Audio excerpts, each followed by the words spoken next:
संत मत का सिद्धांत है कि हमेशा हक और हलाल की कमाई पर गुजारा करना चाहिए, नेक नीयत पर चलना चाहिए। इससे कभी भी परमात्मा आपका बुरा नहीं होने देगा। सामने वाला चाहे आपका कितना भी बुरा करने की कोशिश क्यों न करे, परंतु वो परमात्मा आपका कभी भी बुरा नहीं होने देगा।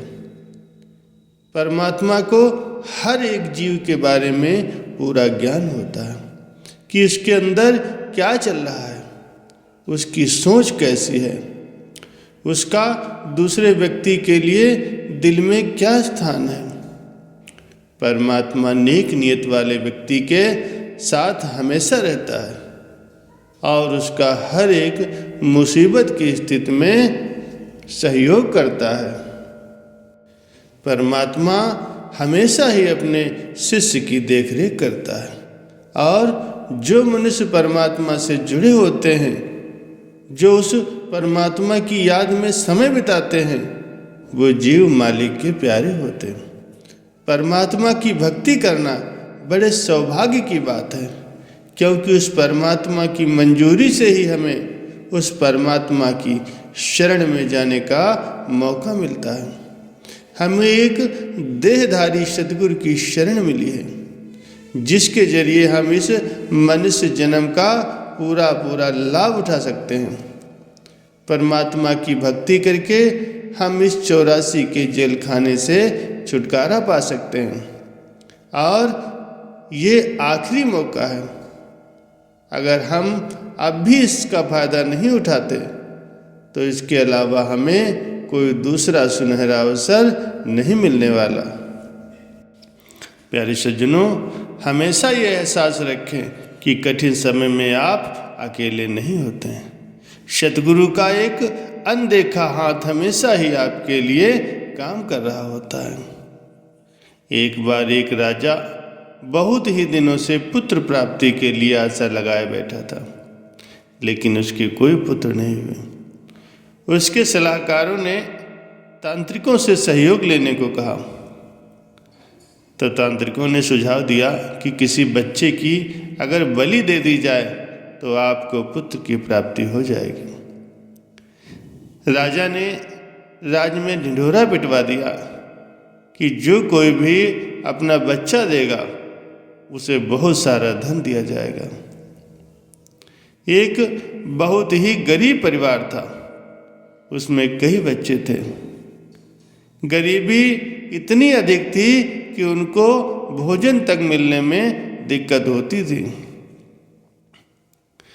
उनके यहाँ एक बच्चा ऐसा भी था जो ईश्वर पर आस्था रखता था और संतों के सत्संग में अधिक समय दिया करता था। तो परिवार के लोगों ने सोचा, इसे अगर राजा को दे दिया जाए तो बदले में काफ़ी धन मिल जाएगा, क्योंकि ये कुछ काम भी नहीं करता है और हमारे किसी काम का भी नहीं है। इसे देने से राजा प्रसन्न हो जाएगा और हमें बहुत सा धन देगा, जिससे हमारी गरीबी दूर हो जाएगी। ये सोचकर उन लोगों ने उस बच्चे को राजा को दे दिया। राजा ने तांत्रिकों द्वारा उस बच्चे के बलि के लिए तैयार किया। बलि से पहले राजा के सामने उस बच्चे को पेश किया गया। बच्चे ने पूछा कि तुम्हारी आखिरी इच्छा क्या है? बच्चे ने कहा, मेरे लिए रेत मंगा दी जाए। रेत आ गई। बच्चे ने रेत से 4 ढेर बनाए।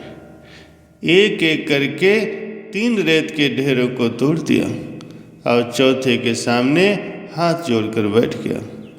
उसने कहा, महाराज, अब आपको जो करना है वो आप करें। ये सब देखकर वो तांत्रिक डर गए।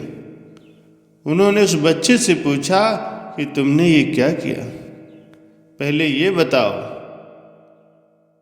राजा ने भी उस बच्चे से कहा कि ये तुमने ढेरियाँ क्यों गिरा दी और इस आखिरी ढेरी के आगे हाथ जोड़कर तुमने क्या कहा है? तो उस बच्चे ने जवाब दिया, महाराज, पहली ढेरी मेरे माता पिता की है। मेरी रक्षा करना उनका कर्तव्य था, परंतु उन्होंने पैसे के लिए मुझे बेच दिया। इसीलिए मैंने ये अपने माता पिता के नाम वाली ढेरी तोड़ दी। दूसरी ढेरी मेरे सगे संबंधियों की थी। उन्होंने भी मेरे माता पिता को नहीं समझाया, इसलिए मैंने वो दूसरी ढेरी भी तोड़ दी। तीसरी ढेरी है आपकी, क्योंकि आप राजा हो और राज्य की प्रजा की रक्षा करना आपका राज धर्म भी है। लेकिन राजा होकर भी आप ही मेरी बलि देना चाह रहे हो, तो ये तीसरी ढेरी जो आपके नाम की थी, मैंने उसे भी तोड़ दी। अब ये चौथी ढेरी, ये मेरे सतगुरु की है, मेरे परमपिता परमात्मा के नाम की है। अब सिर्फ मुझे अपने सतगुरु और परमपिता परमात्मा पर ही भरोसा है, इसलिए मैंने ये एक ढेरी छोड़ दी है। राजा ने सोचा, पता नहीं इस बच्चे की बलि देने के पश्चात मुझे पुत्र प्राप्त होगा या नहीं, तो क्यों न इस बच्चे को ही मैं अपना पुत्र बना लूं। इतना समझदार और ईश्वर भक्त बच्चा है, इससे अच्छा बच्चा भला मुझे कहाँ मिलेगा। राजा ने उस बच्चे को ही अपना पुत्र बना लिया और राजकुमार घोषित कर दिया। प्यारे सज्जनों, जो ईश्वर और सद्गुरु पर भरोसा रखते हैं, उनका कभी भी बाल बांका नहीं होता। हर मुश्किल में एक का ही जो आसरा लेते हैं, उनका कहीं से भी किसी भी प्रकार से अनहित नहीं हो सकता। संत महापुरुष अपने वचनों में फरमाते हैं, इस मनुष्य जन्म का जो कोई भी लाभ नहीं उठाता, वो फिर हमेशा ही इस नाशवान संसार में भटकता रहता है। वो जीव कभी भी शांति को प्राप्त नहीं हो सकता, चाहे उस व्यक्ति को कितनी भी धन दौलत, कितनी भी जमीन जायदाद मिल जाए, परंतु फिर भी उसकी स्थिति गरीबों वाली ही रहेगी। क्योंकि जब तक परमपिता परमात्मा को कोई भी व्यक्ति नहीं पा लेता, वो व्यक्ति कभी भी धनवान नहीं हो सकता। क्योंकि उस नाम या शब्द के बराबर इस सृष्टि में कोई भी ऐसी चीज नहीं है,